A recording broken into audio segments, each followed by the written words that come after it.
Hello, below there! When the signalman heard my voice calling to him, he was standing at the door of his little hut with a flag in his hand furled round its short pole. One would have thought, considering the nature of the ground, that he could not have doubted from what quarter the voice came, but instead of looking up to where I stood on top of the steep man-made cutting nearly over his head, he turned himself about and looked down the railway line. Hello, below there! From looking down the line, he turned himself about again and, raising his eyes, saw my figure high above him. Is there any path by which I can come down and talk to you? He looked up at me without replying, and I looked down at him without pressing him too soon with a repetition of my idle question. Just then, there came a vague vibration of the earth and air as a train passed over the line beside him at the bottom of the cutting and roared into the tunnel at the far end. Then the signalman pointed to a round, zigzag descending path notched out of the side of the cutting, down which I made my way.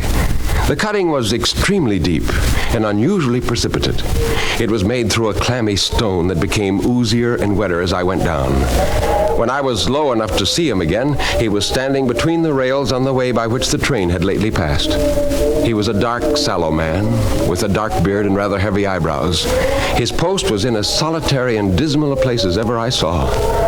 On either side, a dripping, wet wall of jagged stone, excluding all view but a strip of the sky, one end terminating in a gloomy red light and the gloomier entrance to a black tunnel, in whose massive architecture there was a barbarous, depressing, and forbidding air.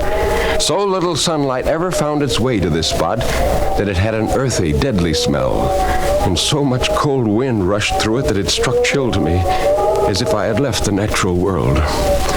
He just looked at me, didn't talk. So I said something about what a lonesome post he had to occupy and that it had riveted my attention when I looked down from up yonder. He directed a most curious look toward the red light near the tunnel's mouth and looked all about it as if something were missing from it. And I said, the light is part of your charge, isn't it? And he answered, don't you know it is? But, well, now, you look at me as if you had a dread of me. I was doubtful whether I had seen you before. Where? By that red signal light. Well, my good fellow, what should I do there? However, be that as it may, I never was there, believe me. I think I believe you. Yes, I'm sure I do. His manner cleared like my own, and I questioned him about his duties in the lonely spot and about those many long and lonely hours spent here. He was friendly enough and took me into his little hut where there was a fire, a desk, a telegraphic instrument, and a little signal bell. We talked easily, but as I rose to leave him, he said, Sir, let me ask, what made you cry, hello below there tonight? Heaven knows, I cried something to that effect. Not to that effect, sir. Those were the very words. I know them well. Well, if they were, I said them, no doubt, because I saw you below. For no other reason. But what other reason could I possibly have? You had no feeling they were conveyed to you in any supernatural way? No. Oh, I took you for someone else this evening. That troubles me. Well, who is the person? I don't know. Is he like me? I don't know. I never saw the face. The left arm is always across the face and the right arm is waved, violently waved this way. One moonlight night, I was sitting here when I heard a voice cry, hello below there. Well, I jumped up and looked from the door and saw this someone else standing by the red light near the tunnel, waving as I just now showed you. The voice seemed hoarse with shouting, and it cried, look out, look out. And then again, hello below there, look out. Well, I caught up my lamp and turned it on red and ran toward the figure, calling, what's wrong? What happened? Where? And it stood just outside the blackness of the tunnel.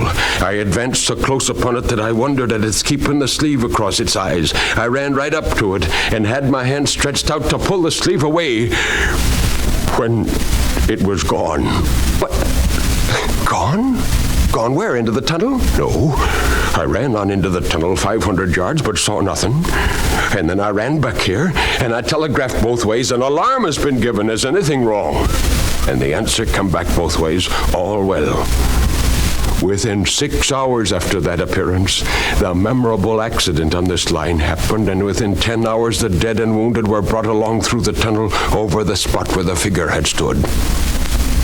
Well, a disagreeable shudder crept over me, but I did my best against it.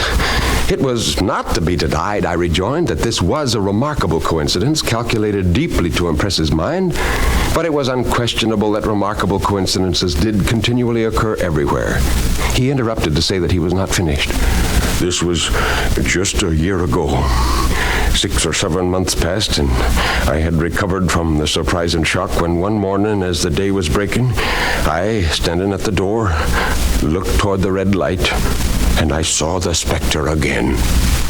Did it cry out? No. It was silent. Did it wave its arm? No.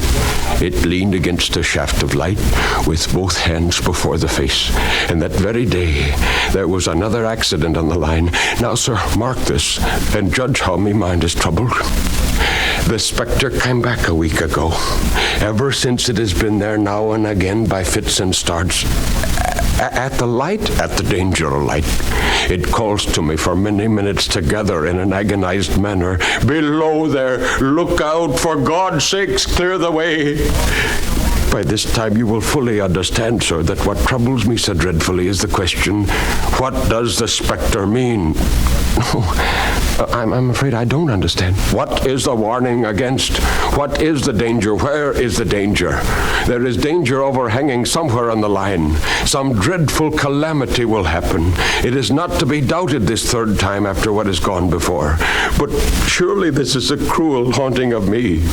What can I do?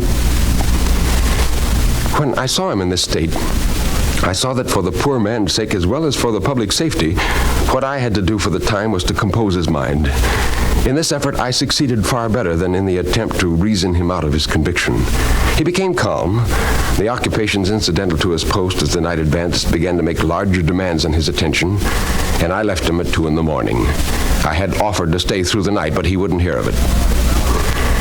Well, the next evening was lovely, and I walked out early to enjoy it, heading for the deep cutting.